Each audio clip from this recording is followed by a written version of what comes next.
आयुर्वेद का इंटीग्रेशन या समागम बहुत इम्पोर्टेंट है।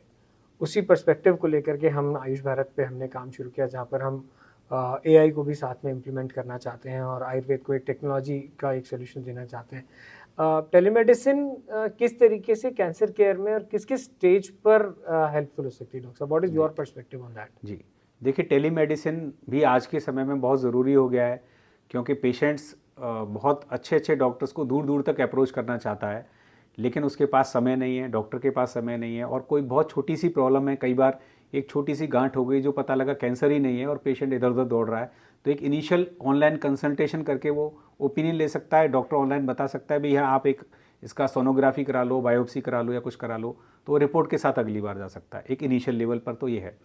फिर कैंसर के ड्यूरिंग द ट्रीटमेंट पेशेंट आया, एक बार डॉक्टर से पूरा इलाज करा लिया, अब फॉलो विजिट्स होती हैं 15 दिन पर, महीने भर पर, तो वो ऑनलाइन बीच बीच में विजिट कर सकता है, क्योंकि उसमें केवल हमें डॉक्टर को पेशेंट का एक जस्ट हेल्थ स्टेटस चेक करना रहता है और मेडिसिन कंटिन्यू चलती है।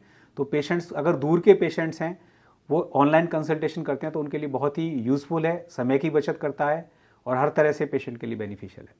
डॉक्टर साहब, इतने आपके 15 साल के कुछ एक्सपीरियंस में जो रिसेंट रहे, would you please share some of the success stories of cancer treatment? जी, ऐसे तो कैंसर की हमारे पास बहुत सारी सक्सेस स्टोरी हैं। कुछ पेशेंट के कैंसर के ट्यूमर के साइज़ कम हुए, किसी की क्वालिटी ऑफ लाइफ इंप्रूव हुई, किसी की 5 ईयर सर्वाइवल ज़्यादा हुई, अलग अलग। लेकिन मैं एक दो पेशेंट यहाँ ज़रूर बताना चाहूँगा।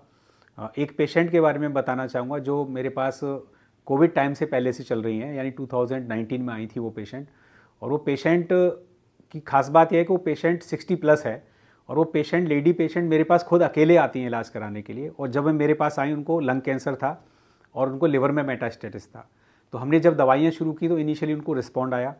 फिर कुछ समय बाद उनकी तबीयत थोड़ी ख़राब होने लगी, तो हमने जब जांचें कराई तो पता लगा उनको लंग कैंसर के साथ साथ टीबी भी हो गया। तो हमने पेशेंट को बोला कि आपको ट्यूबरकुलोसिस का इलाज करना भी ज़रूरी है। तो उन्होंने हमारी कुछ दवाइयों के साथ टीबी का पूरा कोर्स किया, जो एलोपैथिक सिस्टम का टीबी का कोर्स है, 6 से 9 महीने का कोर्स चलता है। वो टीबी का इलाज करके फिर मेरे पास वापस आई और हमने फिर अपनी दवाइयों को और इंटेंसिटी से बढ़ाया। और मेरे पास वो पेशेंट 4 साल से चल रहा है, और वो लेडी अभी भी मेरे पास अकेली आती है, सारे काम खुद करती है। एट प्रेजेंट उसको कोई खांसी, जुकाम, बुखार कुछ भी नहीं है, कोई चेस्ट पेन नहीं है, फुल एनर्जी है। और एक्सरे कराने पर भी या सीटी स्कैन भी हमने कराया, उसमें लंग की उसकी जो गांठें बहुत न के बराबर रह गई हैं। एक बहुत अच्छा केस है एक जो मैं बताया। एक दूसरा केस ये 4-5 साल पुराना बताया। एक केस मैं भी रिसेंटली बताता हूँ। एक ब्रेस्ट कैंसर की पेशेंट है और उनकी भी एज 50 से 55 के बीच में है। ऐसे तो उनको सर्जरी एडवाइस की ऑन्को सर्जन ने, मैंने भी उनको कन्वेंस किया, लेकिन कुछ पारिवारिक स्थिति या किसी वजह से वो सर्जरी नहीं करा पाए। तो फिर हमने उनको आयुर्वेदिक ट्रीटमेंट शुरू किया और हमने 3 महीने बाद उनको वापस सोनो मेमोग्राफी कराई, तो उसमें उनका 30-35% साइज़ कम हुआ। और पेशेंट को बहुत कंप्लेन पहले भी नहीं थी, तो कोई नई कंप्लेन डेवलप भी नहीं हुई। फिर उसके बाद अगेन हमने 4 महीने बाद उसका सोनोग्राफी कराया। तो अब एट प्रेजेंट 6 से 7 महीने के ट्रीटमेंट के बाद बाई वॉल्यूम 70% उसका साइज़ कम है। कुछ लिम्फ नोड इन्वॉल्वमेंट थी वो भी कम है, और उसको कोई तरह की फ्रेश कंप्लेन नहीं है। उसको साइकोलॉजिकली पेशेंट बहुत इंप्रूव है, अपना नॉर्मल सारा काम कर रहा है, पेशेंट खा रही है, पी रही है, सब कुछ, एवरीथिंग इज़ गोइंग ऑन। तो ये 2 पेशेंट स्पेशली मैं डिस्कस करना चाहता था। बहुत ही इंस्पिरेशनल और एनर्जाइजिंग स्टोरीज हैं दोनों, जिसमें पेशेंट्स को क्रिटिकल सिचुएशन में आपने हेल्प किया। डॉक्टर साहब, कुछ मिसकंसेप्शंस जो आयुर्वेदा के अराउंड है या कैंसर केयर के अराउंड है, कुछ do you want to share something about that? जी, आयुर्वेद में बहुत सारे मिसकंसेप्शन है। पहला मिसकंसेप्शन, लोग सोचते हैं कि हमने ट्रीटमेंट किया 2-4 महीने में बीमारी जड़ से ख़त्म हो जाएगी। ये बहुत बड़ा मिसकंसेप्शन है। कैंसर की बीमारी में बहुत लंबे समय तक इलाज लेना रहता है, और बीमारी ठीक होने के बाद वापस होनी रहती है। तो वो आयुर्वेद में भी हो सकती है और एलोपैथिक सिस्टम में भी रहती है, तो इसलिए हमेशा डॉक्टर के टच में रहना है। दूसरा मिसकंसेप्शन है कि आयुर्वेद की कोई भी दवाई कभी भी नुकसान नहीं कर सकती। ऐसा भी नहीं है। हमें बीमारी के हिसाब से, कंडीशंस के हिसाब से दवाइयाँ बीच बीच में चालू करनी पड़ती हैं, कुछ दवाइयाँ बदलनी पड़ती हैं। तो कैंसर की दवाइयाँ मरीज़ अपने आप ना ले कहने से। तीसरा, कई बार लोग क्या करते हैं, एक निश्चित पुड़िया दे दी कि भाई ये दवाई कैंसर के हर मरीज़ को देनी है। ये बड़ा मिसकंसेप्शन है। किसी एक जगह से जाके किसी पर्टिकुलर कोई व्यक्ति फेमस हो गया कि वो कैंसर की दवाई दे रहा है, हमने एक ही दवाई लगातार लेते रहे, ऐसा नहीं करना। हर कैंसर के बॉडी के कंडीशंस के हिसाब से, उसकी स्टेज के हिसाब से कैंसर का अलग अलग इलाज है। तो डॉक्टर की ओपिनियन से, एक्सपर्ट की ओपिनियन से ही वो ट्रीटमेंट करना चाहिए। ये मिसकंसेप्शन दिमाग में नहीं रखना चाहिए। ये बहुत ही इम्पोर्टेंट बात है कि एक ही दवाई सबके असर नहीं कर सकती और डॉक्टर के साथ हमेशा टच में रहना चाहिए। Would you like to give some advice to the people जो इधर उधर ट्रीटमेंट को एक्सप्लोर करते हैं, या जब डायग्नोसिस होता है तो उसको कैसे मैनेज करें, जैसे परिवार में, क्योंकि जब कैंसर होता है तो पेशेंट ही नहीं पूरे परिवार सफ़र करता है।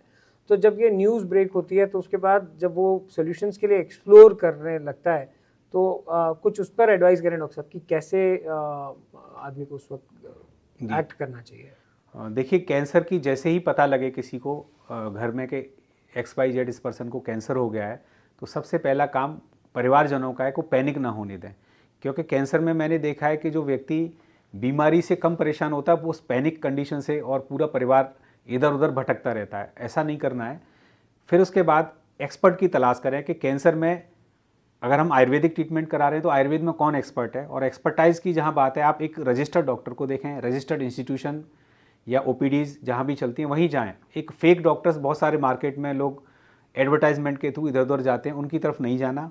इसके लिए आप गवर्नमेंट वेबसाइट्स देख सकते हैं या डिफरेंट ऑनलाइन प्लेटफॉर्म है, आपका भी एक आयुष भारत करके प्लेटफॉर्म है। इस तरह के बहुत सारे प्लेटफॉर्म है जो रिकॉग्नाइज्ड हैं, जिनका सोशल वैल्यू है, उनके थ्रू डॉक्टर्स की तलाश करें तो बेहतर होगा। थैंक यू डॉक्टर साहब, ये एक बहुत ही अच्छी एडवाइस है कि हमेशा पेशेंट को विजिलेंट रहना है और कंपोज रहना है, कि पैनिक नहीं करना है। ये सारी बात तो हमने करी कि कैंसर हो जाए तो उसको हम कैसे करें। आयुर्वेद के पर्सपेक्टिव से या आपके इतने एक्सपीरियंस के पर्सपेक्टिव से व्यक्ति को किस तरीके की लाइफस्टाइल रहनी चाहिए या जीना चाहिए कि कैंसर हो ही ना, हम इस सिचुएशन को अवॉइड कर सकें, क्योंकि आजकल बहुत कॉमन हो रहा है। आजकल हर किसी के परिवार में कैंसर के